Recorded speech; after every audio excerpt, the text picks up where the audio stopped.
Boa noite a todos. É sempre um prazer recebê-los aqui nessa casa de oração e de trabalho. Sejam todos bem-vindos. Hoje nós vamos ter a alegria de contar com a presença do nosso irmão João Fernandes, né? Já foi trabalhador aqui da casa e agora está voltando. Que coisa boa, né? A alegria é redobrada. Ele é lá do Uniluz e vai trazer para a gente o tema. Deixa eu ver aqui, está tudo anotadinho aqui. Os atributos da divindade. Faz parte do livro dos Espíritos, né? Logo no comecinho, as primeiras perguntas da Gênese, né? Vamos pedir para o nosso irmão Fernando fazer a prece inicial. Meus irmãos, meus amigos, boa noite a todos.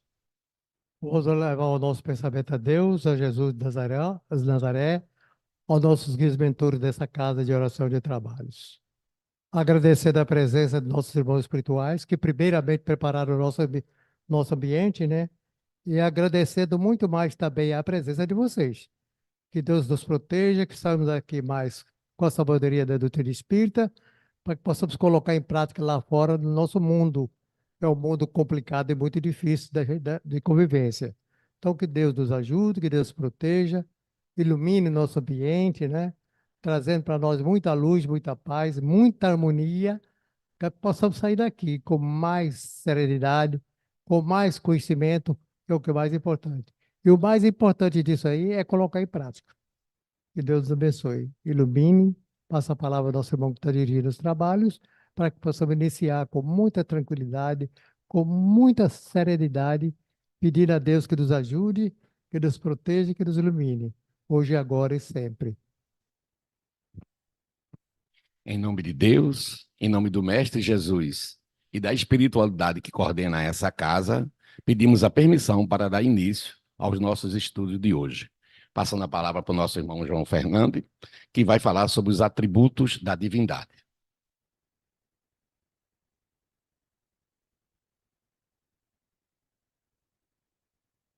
Boa noite a todos. É sempre uma grande emoção voltar ao Caminhando para Jesus, né? Eu sou extremamente grato a essa casa que me acolheu lá um tempo atrás. Eu trabalhei aqui por mais de 20 anos. Foi aqui que eu aprendi a aplicar passe, foi aqui que eu aprendi a doutrina espíritos. Foi aqui que eu me aprofundei na doutrina espírita. Por isso eu sou muito grato a essa casa e gostaria de lembrar que é uma instituição séria que completa 72 anos de existência. Isso por si só fala tudo, que não é fácil tocar uma instituição como essa durante tanto tempo, seguindo as normas da doutrina espírita. Lembrar da nossa irmã Dona Selme e Dr. Aníbal, que foram os fundadores. Todo esse espaço aqui, essa casa, esse terreno, foi doado por Dr. Aníbal com Dona Selme, que criaram o centro. E a gente tem que sempre se lembrar daquela figura extraordinária que ela é e continua nos ajudando aqui no caminhando, com certeza. Ela está muito feliz hoje, com certeza, porque nós tínhamos uma grande afinidade. Seu Fernando, eu não sei se ele está presente, mas esse centro ele é abençoado, né? Ele tem a espiritualidade como mentora, como cuidadora, e tem seu Fernando como um mentor encarnado, né? Ele está sempre por perto aqui, observando, ajudando o Calixto a fazer o seu trabalho aqui de gestão da instituição. Calixto e Rogério, que na verdade são responsáveis por estar aqui, né? Fizeram os contatos, me convidaram. Tive um problema semana passada, porque eu estava dando aula na faculdade e graças a Deus foi contornado e eu pude dar essa palestra hoje. E Paulo Cartagenes, né? Mais os legionários da campanha do Quilo, né? A campanha do Quilo daqui é muito forte, marcou minha vida. Nós tivemos um momento aqui nessa instituição que nós tínhamos a maior campanha do Quilo do Brasil. Eram 120 legionários. Uma coisa inédita que vieram até pesquisar o que é que a gente fazia aqui. Inventaram até que a gente dizia que tinha que fazer a campanha do quilo para fazer o tratamento da desobsessão. E nós resolvemos essa questão mostrando que não era bem assim. A campanha do quilo faz a reforma íntima. Nós vamos fazer a palestra sobre Deus e seus atributos. É uma tarefa complexa porque como é que um espírito atrasado como eu se propõe a falar sobre Deus? Mas eu creio muito no que Deus também afirma, que o que vale para Deus são nossas intenções. A nossa intenção é mostrar como Deus é maravilhoso, como Ele é poderoso, como Ele pode mais do que a gente possa imaginar. No Livro dos Espíritos, a primeira questão fala sobre Deus e define que Deus é a inteligência suprema, causa primária de todas as coisas que existem no universo. Então, nós temos que partir logo desse princípio, porque tudo que existe, que a gente conhece, que a gente vê, enxerga, toca, pega, é criação de Deus. Causa primária, causa primeira de todas as coisas, a origem de tudo que existe e a base sobre a qual estão repousada o edifício da criação está na Gênese, complementando o Livro dos Espíritos. Então, Deus, mais uma vez reforçando, ele é quem sustenta toda a criação que existe no universo infinito. Nós, humanos, temos muita dificuldade de entender o tamanho dessa abrangência, desse poder divino. Mas o fato é que nós sentimos em nossas vidas sua presença. A divindade tem alguns atributos incomunicáveis. Os atributos incomunicáveis de Deus são onipotência, onisciência, onipresença e eternidade. Esses atributos não são comunicáveis porque eles são próprios de Deus. Não precisa, esses atributos eles são. Nós temos que aceitar como eles são. Deus não tem a preocupação ou não quis divulgar muito isso, ele apenas chegou, existe e nós não sabemos como é isso, porque a nossa inteligência não permite entender ainda. O que nós sabemos é que ele existe e é o nosso Pai maior, é o nosso Criador. Por outro lado, tem os atributos comunicáveis, aqueles que Deus faz com que ele chegue a cada um de nós.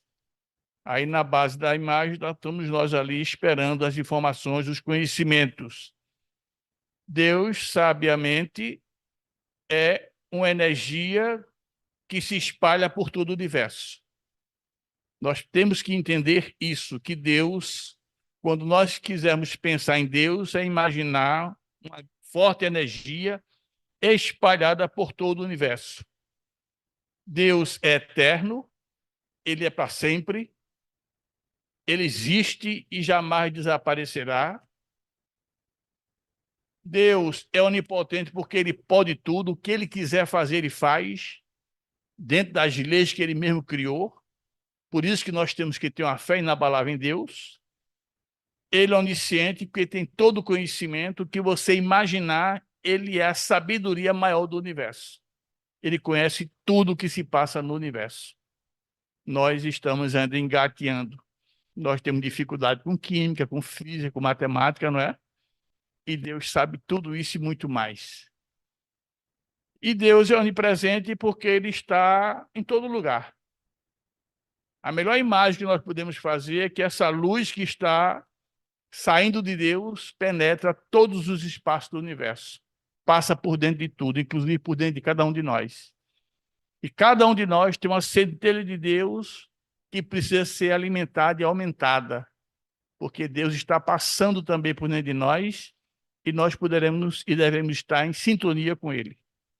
Então, essa é a essencialidade do Deus Todo-Poderoso. Deus enviou Moisés, que comunicou os mandamentos através dele. Os 10 mandamentos foi a primeira comunicação mediúnica que Deus fez acontecer através de Moisés. Passados os anos, a humanidade mais uma vez se perdeu um pouco, e aí Deus manda Jesus comunicar a lei maior.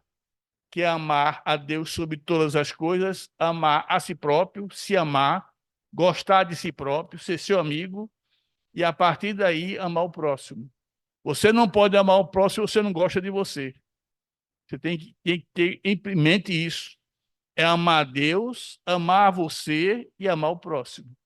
A sequência é exatamente essa.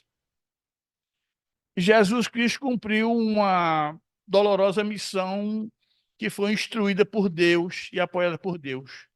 Desde seu nascimento, que foi todo assim planejado por Deus, veio o Espírito comunicar a Maria, que seria a mãe de Jesus, já definiu o nome. E em todos os momentos, Deus esteve abençoando esse processo. Deus esteve sempre por perto. Depois, a missão de Jesus continuou ele ensinando através do diálogo. Ele conversava muito com as pessoas. Ele circulava, andava a pé por um raio de 300 quilômetros. Ele andou muito a pé e se cansava muito. De vez em quando estava enfadado, sentia sono, sentia fome, se alimentava não muito bem, porque ele estava trabalhando muito nos seus 3 anos de missão. Também sempre contou com o apoio e a proteção de Deus. Jesus fez diversos milagres. Quando você lê o Evangelho com calma, com cuidado, como eu tenho feito toda manhã, a gente vai descobrindo a infinidade de milagres que ele fez. Um dos mais importantes foi quando ele caminhou sobre as águas e Pedro quis imitar ele. Ele disse, venha, Pedro. E Pedro foi e caminhou, mas quando fraquejou na fé, foi afundando e pediu socorro e Jesus suspendeu ele, salvou ele. Ali Deus já estava mostrando, através de Jesus, a importância da fé inabalável. Outro grande milagre foi a ressurreição de Lázaro. Ele já estava efetivamente morto, e ele chegou 4 dias depois. Já se dava a ele como um corpo em estado de avançado, e Jesus chegou e ressuscitou. E era muito amigo dele, e Jesus chorou quando chegou perto onde ele estava. E pediu a Deus, todo Pai Todo-Poderoso, para ressuscitar Lázaro, e esse milagre aconteceu. Então, Jesus, na verdade, ele foi fazendo acontecer sua missão durante 3 anos, foi perseguido, desde que nasceu que foi perseguido, ele foi vítima do pior mal que existe na humanidade até hoje, que é a inveja. Ele despertou inveja em muita gente, em muitos poderosos, em muitos sacerdotes, os doutores da lei, e por terem inveja dele, porque ninguém fazia o que ele fazia, e ele fazia com simplicidade, ele não veio na riqueza, ele veio na simplicidade, na pobreza. Então, Jesus foi julgado e foi levado a uma situação muito delicada. Fizeram isso com ele, levaram ele para a crucificação, decretaram a pena de morte injusta, uma das maiores injustiças da humanidade, e ele foi levado à cruz para morrer por exaustão ou por asfixia. A situação de Jesus foi muito calamitosa, ele passou a noite todinha apanhando. As imagens, os quadros, mostram ele muito bonitinho, muito limpinho, mas ele ficou assim como está aqui. Ele passou a noite apanhando e de manhã não tinha mais condições de nada, tanto é que quando ele foi levar a cruz para o Calvário, alguém tem que levar por ele. Simão levou em nome dele. Ele ia passando, um senhor lá, um jovem, e foi chamado para levar a cruz no lugar de Jesus, porque ele não aguentava mais. Então ele sofreu demais, mas mesmo aí ele contou com o apoio de Deus até o fim. A grande questão é por que Deus permitiu que o seu filho amado passasse por tanto sofrimento. E ali estava um grande ensinamento para todos nós. A terra não é um lugar que se vem a passeio. Aqui é um lugar de provas e expiações, de muita dor. O filho amado de Deus sofreu como sofreu. Então essa é a grande lição, primeira lição dessa noite. Nós entendermos que Deus concordou que Jesus passasse pelo que ele passou. Depois veio o Espiritismo explicar Jesus e ensinar a reencarnação. Jesus prometeu que depois chegaria o Espírito da Verdade para ensinar muita coisa e muito mais. E está no túmulo de Allan Kardec, na França, esse dizer: nascer, morrer, renascer ainda e progredir sempre. Tal é a lei. É a lei da reencarnação. Nós estamos aqui realizando uma viagem evolutiva. Nós estamos apenas aqui para estudar, evoluir intelectualmente. Estamos aqui para ter uma religiosidade forte, para evoluir moralmente. Nós precisamos evoluir nessas duas direções, moralmente e espiritualmente, junto com a parte intelectual. Esse é o grande objetivo da vida na Terra. Nós nos enganamos, nos envolvemos com as questões materiais, com outras questões de relacionamento, complicamos nossas vidas, porque nós não entendemos ainda que o nosso objetivo aqui é evoluir espiritualmente, não é outro. Então, a gente tem que focar em nós mesmos, esquecer a vida alheia, esquecer a vida dos outros. Quantos pais, quantas mães, quantos avós e avós estão aí sofrendo com os filhos, quando, na verdade, os filhos têm a sua vida individual e particular que está sendo tocada. Quantas mães querem ser dona dos filhos e não pode ser dona, porque os filhos são filhos de Deus, emprestados a cada um de nós que somos pais. Então, precisamos ver mais isso com profundidade, para a gente não se enroscar e não se esquecer do principal objetivo, que é provocar, promover a nossa evolução. Então, o Espiritismo chega e começa a mostrar Deus como a luz do universo. O Espiritismo esclarece que não é dado ao homem conhecer a natureza íntima de Deus. Quem pretende conhecer perde tempo, porque Deus não é sondável. Ele é. E nós temos que respeitar ele como ele é. As obras de Deus. O que é que Deus tem feito? Na Gênese, nós temos que a ação de Deus no universo é permanente, é contínua e acontece toda hora, todo instante. Deus não para.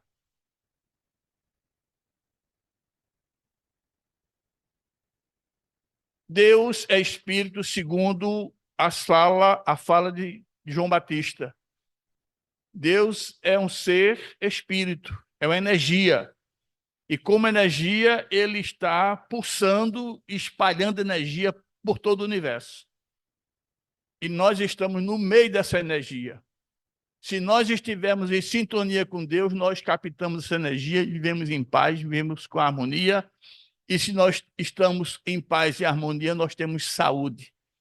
Saúde física, porque a saúde física reflete a estabilidade do espírito. Quando você está bem espiritualmente, você está bem organicamente. Elias Sobreira fez campanha do quilo até 90 anos de idade. Não é isso, Fernando? E ele sempre mostrou vitalidade, mesmo com a idade avançada. Então, a gente tem que começar a compreender que Deus é espírito e são pelos efeitos que se julga uma causa, mesmo quando ela se conserva oculta. Nós não vemos Deus, nós não conhecemos Deus frontalmente, nós não pegamos em Deus, mas nós sentimos a sua presença através das suas obras. Isso é um fato. Pelos efeitos é que se julga, Deus não se mostra, mas ele revela pelas suas obras. Está lá na Gênese. Quando a gente estuda a Gênese junto com o Livro dos Espíritos, a gente passa a entender melhor Deus. É bem verdade que todos nós estudamos muito pouco Deus.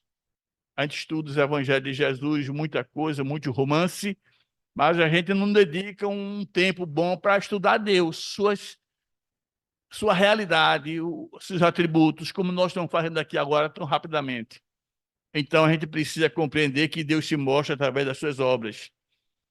Se a gente olha para a natureza e vê a sua previdência, sabedoria e harmonia, a gente começa a enxergar Deus ali.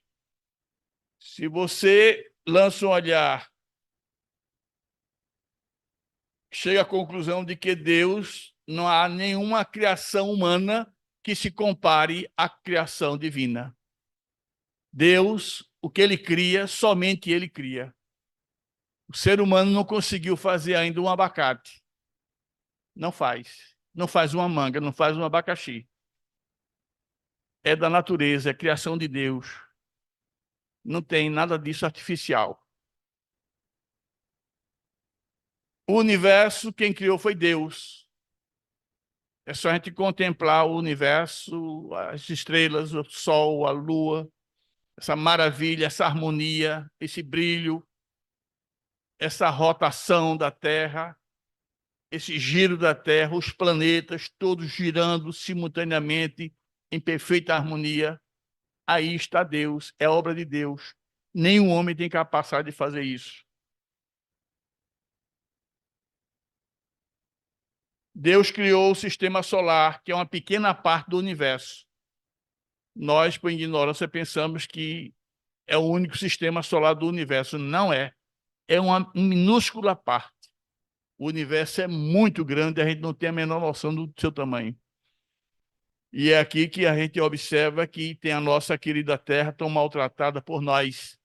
O aquecimento, as chuvas, está passando já pelo processo de transformação espiritual, que está sendo acelerado, tem data para terminar.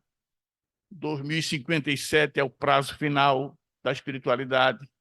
Então, daqui para frente, nós vamos assistir e ver muita coisa acontecer.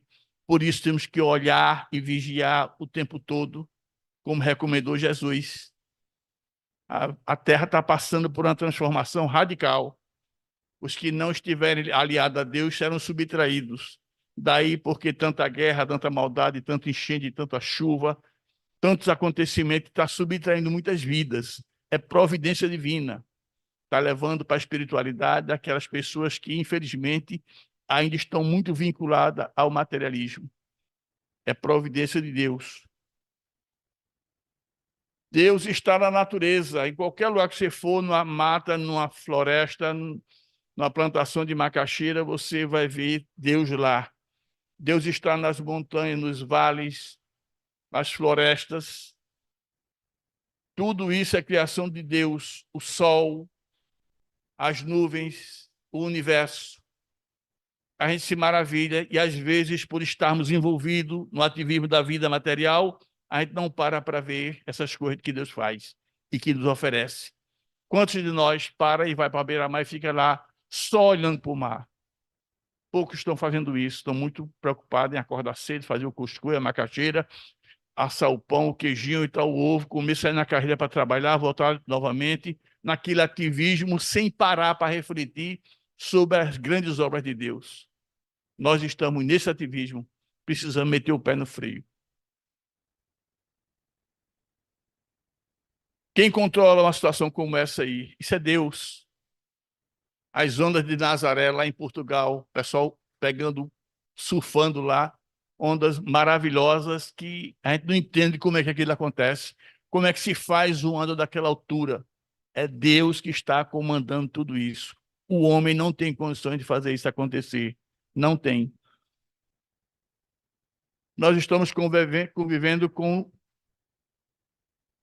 os gelos sendo derretidos nos polos da Terra. Está havendo aquecimento global, a tendência é os oceanos subirem, o Atlântico, o Índico, em todas as partes do mundo, e a tendência é aumentar a quantidade de água no planeta. Então, as cidades que estão construídas abaixo do nível do mar sofrerão consequências. Recife está na lista. Quem mora em Boa Viagem, com certeza vai ter dificuldade mais adiante, porque se continuar o aquecimento como está continuando, por irresponsabilidade de nós humanos, as consequências virão e temos que pagar por essa conta aí. Deus se mostra, mas se revela também através da obra dos homens. Todo efeito inteligente tem que resultar de uma causa inteligente. Nós, por sermos orgulhosos e vaidosos, pensamos que quando a gente faz um prédio maravilhoso, uma construção, um carro moderno, a gente pensa que fomos nós, seres humanos.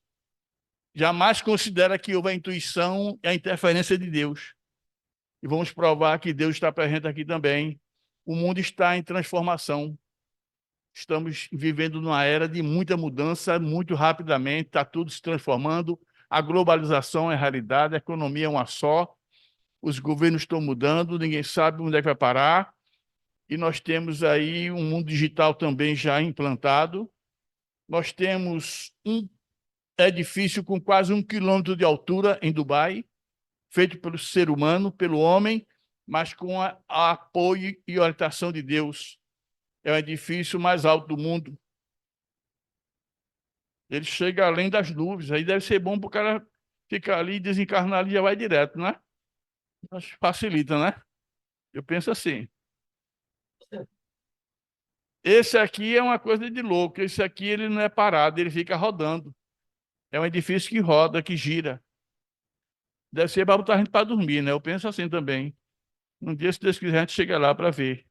Dubai também construiu ilhas artificiais. Ela tinha que aumentar a sua orla marítima, que era 50 e poucos quilômetros, queria aumentar em 72 quilômetros, inventou essas ilhas artificiais. Isso aí era mar. Eles colocaram terra, cimento e aterraram e fizeram essa maravilha aí. São as Ilhas das Palmeiras. Então, tem 3 dessas e vai nascer mais 5. Dubai também fez uma quadra de tênis debaixo do oceano. O pessoal jogando bola, tênis, vendo o tubarão passando ali em cima. Pode um negócio desse? Aí ficam pensando que tudo isso é só obra do homem, que não tem interferência de Deus, que não tem intuição divina. Tudo equivocado. Porque tudo isso passa pela autorização e pela inteligência de Deus. Ainda tem um hotel submarino. Você pode estar muito cansado, estressado, quer descansar, sem aperreio nenhum, vai passar um tempo debaixo do mar. Lá pertinho dos tubarões, de quando tem um susto e tal por ali, mas se esconde. Como é que se faz um hotel debaixo do oceano? O homem sozinho teria capacidade de pensar isso? Jamais. Não teria. Dubai tem o metrô mais rápido e mais moderno do mundo. Lá não tem fila, não tem espera, é tudo maravilhoso, é de minuto em minuto. Parece aqui em Recife, né? Está muito parecido. E, além do mais, Dubai inventou uma novidade que ninguém entende. Eles pediram e fizeram acontecer o drone táxi aéreo. Você chega no aeroporto, entra nesse drone, ele já está programado para levar você para o hotel. Você só faz sentar e ele leva você automaticamente, não tem piloto. Isso é criação puramente do homem? Não é. A gente está mostrando aqui que Deus está interferindo, está melhorando as condições de vida, de qualidade de vida para todo mundo. Ele não abre mão disso. Deus também é responsável pela criação da robótica, que está nas linhas de produção das fábricas, que agora está aí bombando a inteligência artificial, que já vem há 20 anos sendo preparada e agora chegou a vez de fazer o maior sucesso. Eu posso estar dando essa palestra aqui em português e ela pode estar sendo agora, nesse momento, traduzida para o chinês, com a minha voz. Isso é inteligência artificial. Pode estar sendo traduzida nesse momento para o inglês, para os americanos escutarem. Isso é inteligência artificial, na prática, no dia a dia já. Mas qual a criação mais importante de Deus? Nós falamos de coisas materiais, de mundos, de universo, de estrelas, de galáxias. A criação mais importante de Deus, na verdade, é o homem, o ser humano, que ele determinou que fosse feita a sua imagem e semelhança. Se Deus é espírito, nós também somos espíritos feitos à sua imagem e semelhança. Nós temos que nos apropriarmos disso. Jesus foi claro: sois deuses, vocês podem fazer muito mais do que eu fiz. Acreditem, se liguem a Deus, então nós temos um poder extraordinário dentro de nós. Nós é que não sabemos alavancar, nós é que não sabemos usar o poder que nós temos. Nos sentimos pequenos, diminutos, acanhados, atrasados. Nós, espíritas, cometemos, às vezes, um grave erro, cometemos muito, que somos espíritos atrasados. Espírito atrasado, que é atrasado, é obsessor, é obsessão. Vamos acabar com isso. Somos luz e estamos aqui para brilhar, porque Deus quer assim. Temos que mudar o discurso, mudar a forma de pensar, de falar e de agir. Temos que estar em sintonia com o nosso Pai, que nos criou a sua imagem e semelhança. Nós temos que nos apresentar na sociedade como legítimos representantes de Deus. É isso que ele espera de cada um de nós. Então, é preciso pensar grande, sonhar claro e voar alto com um espírito eterno. Nós somos espíritos, estamos aqui de viagem, estamos aqui para evoluir e fazer o maior sucesso. Nós estamos aqui para fazermos a nossa felicidade acontecer. Nós estamos aqui para prosperar e conquistar riquezas, com equilíbrio, sem exagero.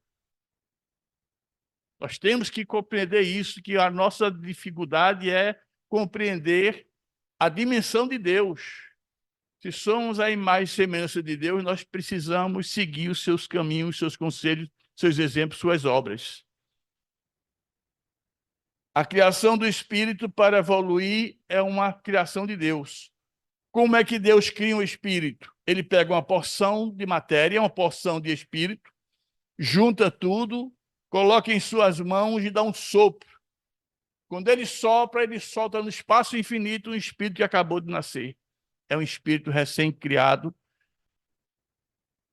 É uma porção de energia que passa a existir no espaço infinito. Começa a volitar, ficar voando por aí. Essa é a grande verdade.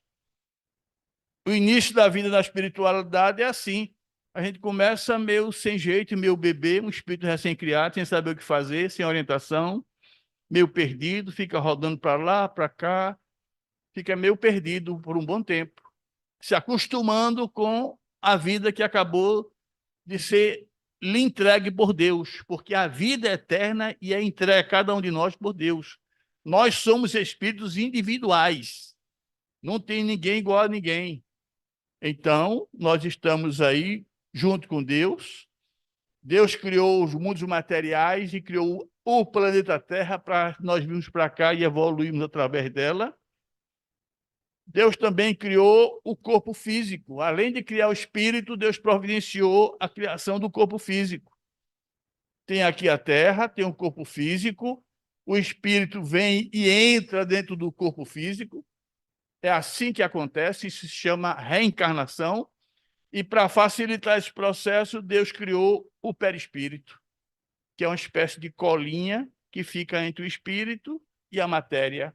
É aquela capinha, aquela pelezinha que cobre o caroço do abacate, como diz a própria doutrina espírita, como compara. Então, nós somos formados por espírito, matéria e perispírito. Tudo isso criação de Deus, determinação de Deus. Essa maravilha que nós somos. Então, observe como Deus faz. E nós não entendemos. Até agora eu não consigo entender. Sou pai de 3 filhos maravilhosos, Diogo, Marina e Catarina. Já tenho 6 netos e eu fico com dificuldade de entender como é que um espermatozoide vai num óvulo, começa a evoluir, se transforma num feto e, de repente, dá origem a um bebê maravilhoso. Aí o homem pensa que a criação dele não é. Ele ajudou, contribuiu, participou, mas a criação é divina. Pare e pense a complexidade que é um corpo físico humano. Cérebro, cabeça, coração, fígado, estômago, rins. É um sistema muito complexo que tem origem de maneira espetacular que a gente fica sem entender. É aí que está a presença de Deus, que ninguém para pensar. Quantos pais de família materialista pensam que o filho é criação dele, foi ele quem fez? Nós não fazemos nada, só emprestamos a parte física. O que anima um corpo é o espírito é que dá vida ao corpo. Então, a gente observa que o objetivo de Deus é promover a evolução do espírito. Deus quer e ele faz acontecer muito rapidamente, não mais lentamente, a evolução do espírito. Deus não tem pressa, lá na espiritualidade não tem calendário, não tem relógio. Então, nós estamos aí viajando pela espiritualidade, pelo espaço físico, vindo a mundos materiais, vimos ao sistema solar, somos remetidos para vir na Terra, a gente chega aqui devagarzinho, passa 9 meses para chegar, chegou na Terra, passa um tempo aqui, nasce, e já tem uma programação a cumprir e depois voltar para a espiritualidade. A gente gosta de nascer, mas na hora de morrer, ninguém gosta. Fui dar uma palestra em Olinda, dia de finado, foi um desastre. Tinha 20 pessoas, terminou eu e uma pessoa que estava lá porque pegou no sono. Eu fiquei falando somente por desencarnados, porque ninguém queria saber de morte, de desencarne, como é bom morrer. Quando eu falei, é muito bom morrer, todo mundo foi embora. Disse, pronto, foi. Então, a gente tem que ter muito cuidado, né? Mas Deus quer assim. Nós achamos que somos um leão, vê que loucura. Nós, espíritos atrasados, chegamos à Terra e achamos que somos a bala que matou Getúlio, um leão. Na verdade, isso é orgulho e vaidade. Nós não passamos de uma formiguinha simples e humilde. Nós somos um pequeno detalhe no universo. E, às vezes, por orgulho e vaidade, nos achamos, né? Nós não passamos de um simples espírito filho de Deus, em processo de evolução, numa luta extraordinária. Nós não somos mais do que isso. Aí você se acha desembargador, aí o desembargador se acha que é Deus, é presidente, é governador, é deputado, é senador, aquele rolo todo, empresário rico demais, que não liga para Deus, só liga para dinheiro, elege o dinheiro e a riqueza como seus deuses e se perde completamente, porque a vida não é isso. A vida é existir com dignidade, com honestidade, cumprir o seu papel, evoluir, chegar do outro lado e prestar conta do que fez. Porque nós vamos prestar conta, tintim por tintim, do que estamos fazendo. Não podemos nos iludir. Deus é maravilhoso, é amor, é bondade, mas Ele é absolutamente justo. Nós jamais enganaremos a Deus, jamais daremos um nó na justiça divina. Então, observem que nós estamos num processo de evolução, devemos buscar a simplicidade e a humildade, e essa casa de oração em trabalho nos oferece a grande oportunidade que é a campanha do quilo. A campanha do quilo nos transforma. Este ano estou completando 50 anos de fazer a campanha do quilo. Comecei com 20 anos, estou com 70. É uma maravilha, eu me acostumei, é uma grande conquista. E eu me consolidei aqui nesta casa. Eu estava aqui frequentando, como Ivan Viana chegou e disse, você aí, vai fazer o livro dos Espíritos. Eu me abaixei, olhei para trás e falei, é você mesmo. Eu fiquei todo errado e assumi o livro dos Espíritos, comecei a trabalhar. Tempo depois, chegou 9 jovens aqui da turma da juventude, com abaixo assinado, nós queremos a campanha do quilo aqui. Digo, vixe, meu Jesus Cristo. Aí foi para o seu Fernando, foi para a Nação, para a diretoria, tomaram a decisão e implantaram a campanha do quilo. Começamos com 9 legionários, chegamos a 120. Sucesso total. Muito tempo. E aí observe, essa casa mantém a campanha do quilo, ela é um grande exercício de buscar simplicidade e humildade. É muito importante a campanha do quilo. Vida eterna e reencarnação. Deus também criou isso aqui e fez questão de mandar para a gente as informações. É aquela parte comunicável da divindade. Deus comunicou para todos nós que há muitas moradas na casa do Pai. Jesus foi claro. Eu estou indo, mas fiquem tranquilos. Confiem em mim, confiem em Deus. Eu vou preparar a morada para vocês. Vou buscar vocês depois. Vocês não vão ficar abandonados. E a criação do espírito é tudo muito simples. Deus cria o espírito, já mostrei a vocês como é que ele cria, libera ele nasce simples e ignorante, ele não é formado em matéria, não tem conhecimento nenhum, é um bebê recém-nascido. Deus coloca dentro dele o livre-arbítrio para ele se responsabilizar pelo que vai fazer. Deus não tem compromisso, não é responsabilidade pelos nossos atos. Ele vai apenas julgar, ele é o juiz. Você é quem vai fazer o certo ou o errado, você é quem vai escolher. E aí nós começamos uma caminhada, saímos do ponto zero e vamos embora, chegamos num mundo material primário, atrasado, só floresta, nos enfiamos lá, passamos 30 anos no máximo, 10, 15, 20 anos, morando dentro da floresta, sobrevivendo, exercitando a inteligência, evoluindo, voltamos para a espiritualidade, voltamos lá para novamente. Depois, quando a gente esgota o conhecimento daqui, vai para outro mundo, mais evoluído um pouquinho, depois é promovido a chegar à Terra. Nós fomos promovidos. Todos nós temos cerca de 7 bilhões de anos. Essa é a nossa idade espiritual. Já passamos por muitas vidas. Já fomos ricos, já fomos pobres, já fomos negros, já fomos branco, amarelo, índio. Já morando na África, estamos no Brasil, já moramos na Europa, nos Estados Unidos, em tudo que é lugar. A verdade é, já experimentando favela, como tem gente na favela que já experimentou bem bom. Chegamos uma vez na campanha do Quilo, na casa de um favelado, era uma favelada, a casa era um brinco, o tapete dela era de um palmo, ela veio flutuando no tapete, toda elegante, perfumada, toda nos trinques, deu logo 3 quilos de arroz, um pacote de macarrão, eu digo, pronto, aqui é o céu. É uma reencarnação de uma pessoa que viveu bem em vidas passadas, que estava naquele momento morando na favela, mas não perdeu a pose, estava no salto, como dizem as mulheres, né? E então a Terra é assim.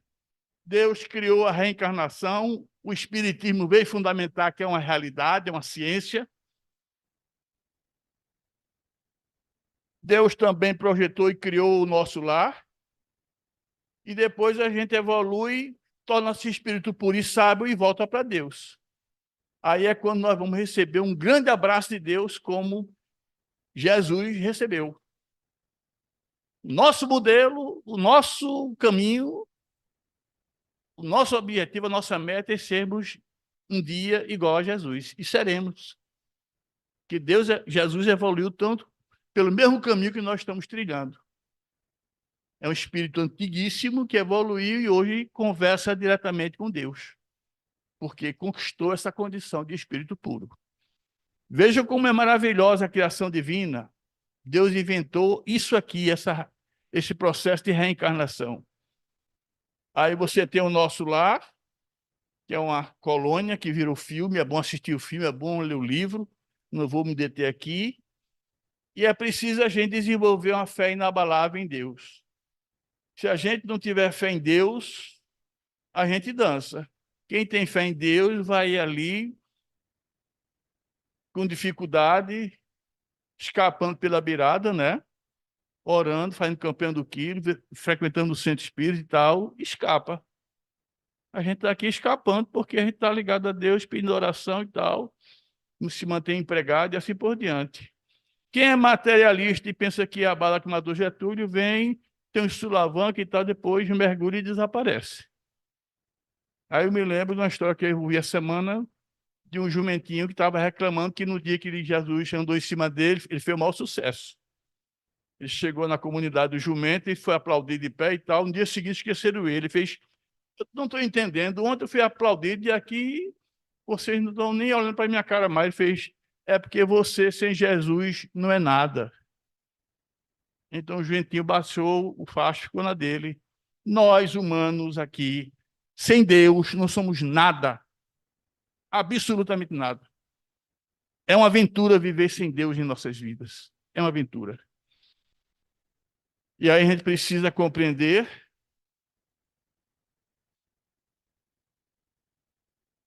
que nós, espíritas, procuramos andar assim na linha, né? Tudo direitinho. E aí eu vou agora mostrar a importância da fé inabalável. Eu corro o risco de ser mal interpretado, mas eu quero só dar como exemplo a minha trajetória dentro do espiritismo, como foi bom ser espírita, como foi bom entrar aqui no Caminhando, estar na Uniluz, ter ido pelo Gabriel Delany. Na verdade, eu nasci em Recife, fui criado em Ribeirão e montei uma vida que foi intuída por Deus o tempo todo. Saí de Ribeirão, vim para Recife, conheci o Nordeste trabalhando aqui em Bom Sorvano e implantando sorveterias por aí, filiais. Fui para o CER, trabalhei o Brasil todo, depois comecei a dar aula, fui obrigado a fazer um mestrado lá na Europa. Imagina um adultinho de Ribeirão fazendo mestrado na Espanha. Pode um negócio desse? É Deus. É proteção divina. Não se pode ter a menor dúvida disso. E você tem que reconhecer isso e tem que agradecer. Quando eu voltei da Europa, a primeira coisa foi pegar o carro e ir lá no Engenho Maragi. Digo, opa, vou ver minha Ouriço está aqui ainda. E meu sonho agora é dar uma chegada no Japão, né? Estou sonhando, já estou aí pensando em chegar lá. A gente tem que estar pensando sempre. É fé inabalável em Deus. Primeiro segredo para a gente ter fé em Deus é desenvolver e sustentar o poder interno e entusiasmo. Você tem poder interno e entusiasmo quando tem fé em Deus, quando tem Deus dentro de você, quando você finca Deus dentro de você. Você vive 24 horas por dia pensando em Deus. Aí você não comete erro nenhum. A maior herança que eu tive foi essa aqui de meu pai. Ele está aí com esse microfone, ele era vereador em Ribeirão, era de origem muito humilde, era operário de usina e morava no Engenho, Maragi, e era pau. E ele não tinha nada para dar a gente, foi o que ele deu. Empurrou de goela abaixo a religiosidade. Saía do Engenho para a usina, assistia à missa, ele conseguiu um milagre, a gente ia todo mundo acordar, quando a gente voltava todo mundo dormindo, andando. Eu não sei como era aquilo, né? Cansado, trabalhava na roça o dia todinho, e à noite ia lá para a missa. Foi essa herança que ele deixou para nós, espiritualidade.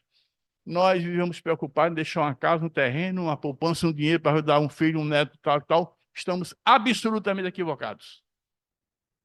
A herança que nós precisamos dar é espiritualidade, é gosto pelo estudo, pelo trabalho, para que a pessoa faça seu caminho, sua estrada, e viva a sua vida.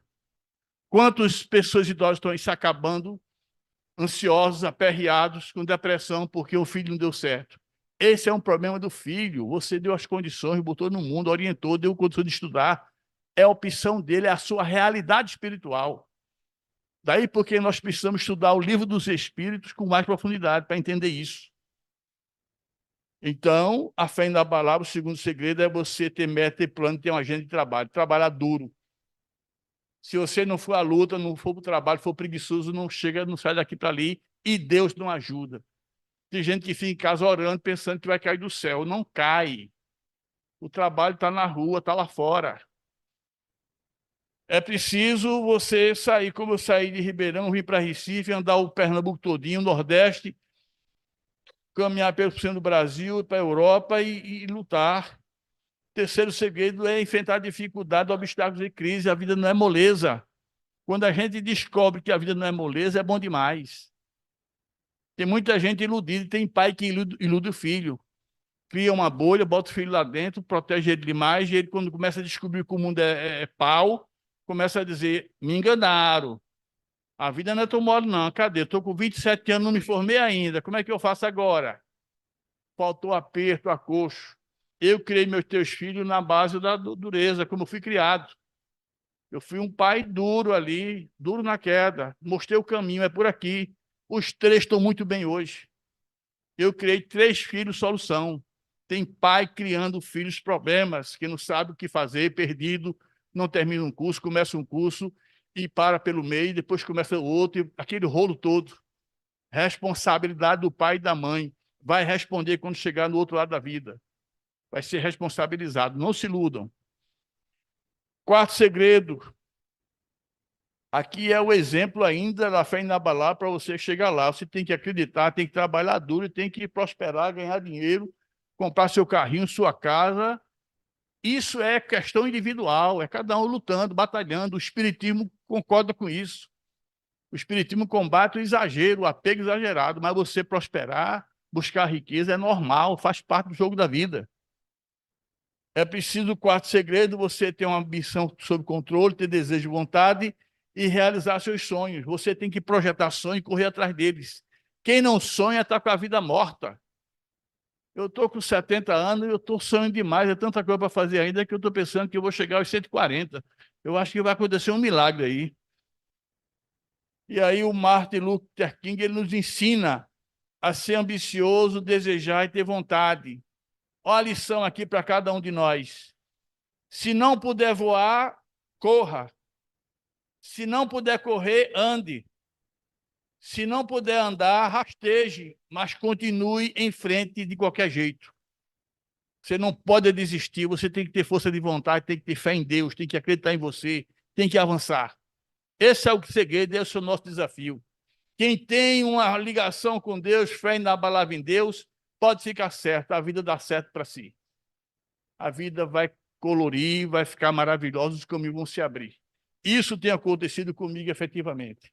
A minha história prova isso. O quinto segredo é você Planejar é aceitar os sofrimentos, não reclamar. Tem gente que reclama demais da vida, não pode ser assim. Tem que ter determinação, persistência, trincar os dentes, subir a ladeira, como dizia meu pai. Tem que ter fibra, tem que ter raça, não pode ser mole, não pode ser frouxo, não pode ser mole de jeito nenhum, tem que lutar. E tem que buscar realizações para a vida futura. E uma vida de milagre. Eu assisti um filme, o filme Todo-Poderoso, é bom vocês depois procurarem, que dizia o seguinte: a maioria das pessoas esperam que Deus faça tudo por elas. Não percebem que elas têm o poder de planejar e realizar o que quiser. Nós temos potencialidades, capacidades e habilidades. Essa é a realidade. Você quer um milagre de Deus?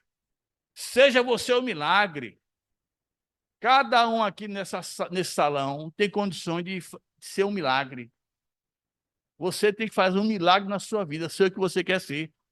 Batalhar, lutar, pensar grande e projetar o que você quer, dentro da moralidade, dentro da correção, com honestidade, que o mundo se abre.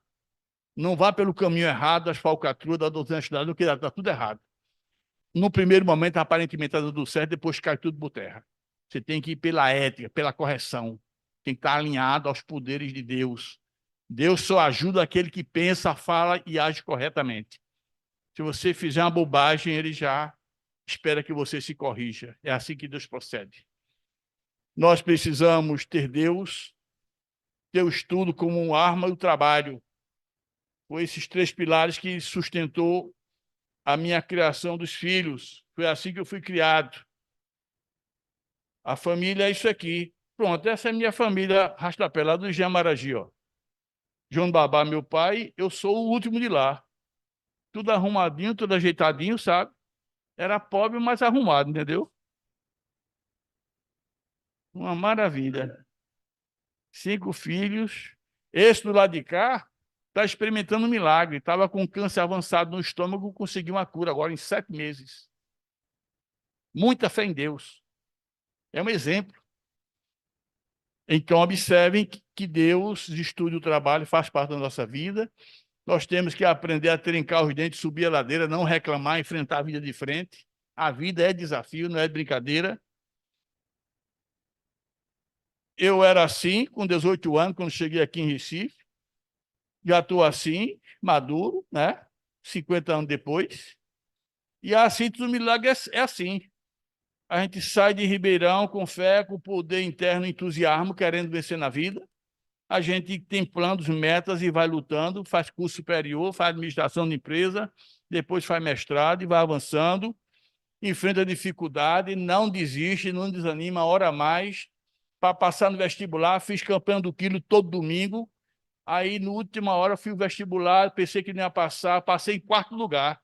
De baixo para cima, na segunda chamada. Quase não passava. Foi o doutor Bezerra Menezes que fez: é, tu entra, vai. Com pena de mim, me empurrou lá dentro. Eu fiz mais 10 campanhas direto para agradecer. É assim que a vida acontece. Então, a gente precisa avançar, viajar ao Brasil, conhecer o mundo, isso é muito importante. E aí a gente vai vendo que um menino do Engenho Maragi, a minha história, usina Estreliana, Ribeirão, Pernambuco, Brasil. Agricultor, plantei, colhi coentro, vendi coentro na bacia, na cabeça, nos arruados da usina. Plantei e colhi macaxeira, vendia no meio da feira. Meu irmão era orgulhoso, não queria empurrar o carro de macaxeira na cidade. Ele dizia: eu tenho vergonha. Então você empurra do engenho até a porta da cidade. E lá eu empurro. Ele morria de empurrar e eu empurrava pouquinho. Criador de animais, galinha, porco, cavalo e vaca. Gerente de Moagem de Milho Santana. Papai comprou uma fábricazinha de fubá lá. Eu comecei a ser gerente com 16 anos, uma loucura. Aí comecei a aprender que era preciso estudar. Vim para o Grupo João Santos, Cimento Nassau, depois evoluí. Trabalhei com contabilidade, curso industrial, programador de computador. Já pensou um matutino do Engenho Maragi programando computador? É loucura, isso é milagre. Aí depois você vai, torna-se analista, se forma em administração. Olha, o cabeludo, ó, usando cabelo grande ali, todo boy. Depois avança, consultor de empresa, professor, palestrante, empresário e autor de 4 livros. Pode um negócio desse? É mentira, parece mentira, mas é milagre. A minha vida é um milagre, é por isso que eu sou grato a Deus, não paro de fazer campanha do quilo, e trabalhar aqui numa palestra como essa é um momento de agradecimento a Deus. Então, eu era assim, vê aqui, não era arrumadinho, não era? Aí depois, quando começou a trabalhar, eu fiquei meio feinho, sabe? Aí era bonitinho. Aí depois fiquei.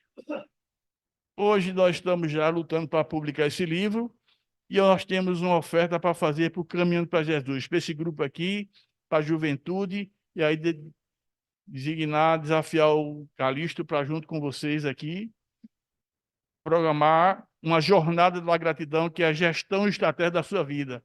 Nós já fizemos esse treinamento aqui, é um treinamento de 6 horas, para a gente aprender a planejar nossas vidas. A gente se organiza e me convide que eu venho. Sábado pela manhã ou um domingo pela manhã. Vocês definem. Fé e gratidão, agradecer a Deus por estar com a minha segunda esposa, Ana Cristine.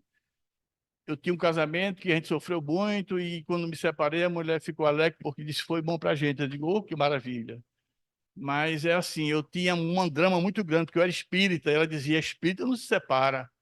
Mas espírita também se separa porque eu estudei muito com profundidade e vi que Chico Xavier dizia, cuidado para uma reencarnação complicada, um relacionamento complicado, não redundar em débitos por vidas passadas. Se não se respeitam, se não se gostam mais, se resolvam com inteligência e racionalidade, com absoluto respeito, dentro da moralidade. Nada de traição, nada de coisa errada, tudo certinho. Eu estou hoje com a minha Ana Cristine, a gente é feliz, há 13 anos, e a reflexão final é que Jesus dizia sempre, eu estou no Pai e o Pai está em mim. Eu pergunto a cada um de nós estamos no Pai? Oramos com frequência toda manhã logo cedo e demoradamente. Eu orava 3 minutos, hoje eu oro meia hora. Evoluí muito, graças a Deus. Construir esse hábito foi muito difícil, foi muito complicado. Mas eu lutei durante muito tempo. Faz 20 anos que eu consegui essa meta.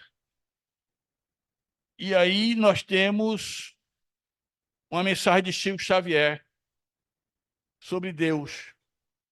Passei tanto tempo te procurando, não sabia onde estavas. Olhava para o infinito, não te via e pensava comigo. Será que tu existes? Não me contentava na busca e prosseguia. Tentava te encontrar nas religiões e nos templos. Tu também não estavas.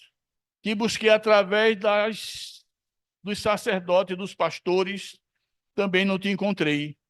Senti-me só, vazio, desesperado e descri. E na descrença te ofendi. E na crença tropecei. E no tropeço eu caí, fui para o chão. E na queda senti-me fraco, fraco procurei socorro.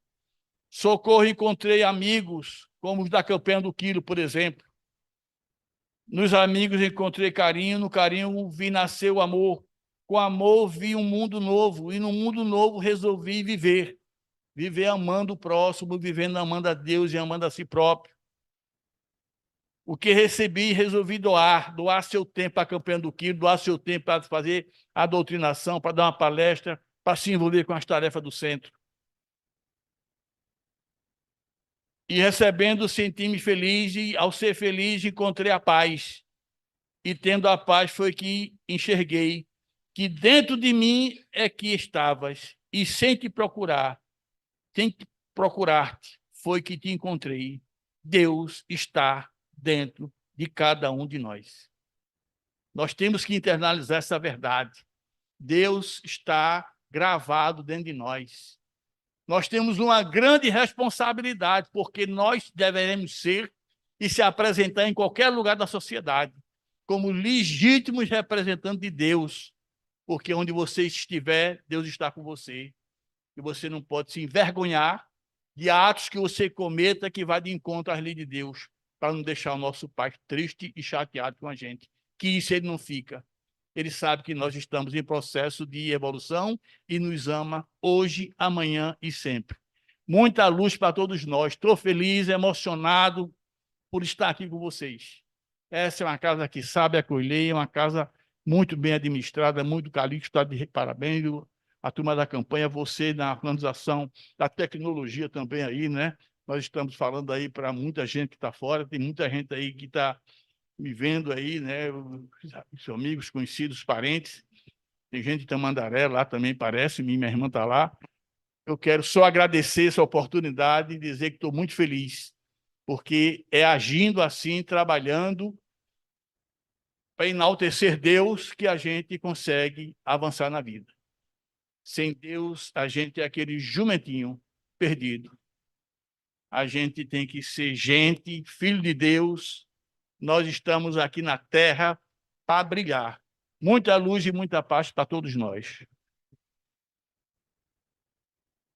Muito obrigado, nosso irmão João Fernando, né? Nós é que estamos felizes com a sua volta, né? Com a sua presença aqui. E eu vou encerrar com uma frase que ele falou aí. Nós temos a obrigação de colocar Deus e Jesus nos nossos corações, né? Muito profundo isso, né? Que bom, vamos levar isso como reflexão, né? E tentar colocar em prática. Passar para o nosso irmão Metódio, que vai fazer a prece de encerramento. Boa noite, pessoal. Vamos fechar os olhos, elevar nosso pensamento ao alto, agradecer a Deus, ao nosso Mestre Jesus, à espiritualidade amiga, por esse banquete de luz que nos eleva a alma, nos traz conhecimento e que Jesus nos falou que tenham bom ânimo, eu venci o mundo.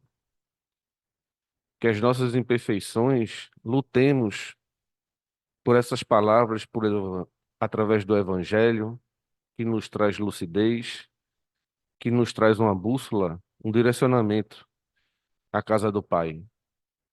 Que Deus abençoe a cada um de nós, que respiramos profundamente esse hálito divino, nos fortalecendo na perseverança de dias melhores em busca da perfeição, da imortalidade da alma. Que Deus abençoe a todos nós, encarnados e desencarnados aqui presentes. Assim seja.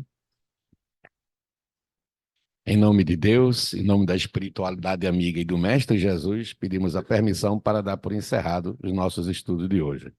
Todos fiquem em harmonia, em silêncio, aguardando a chamada do passe. E que Deus abençoe a todos. Boa noite.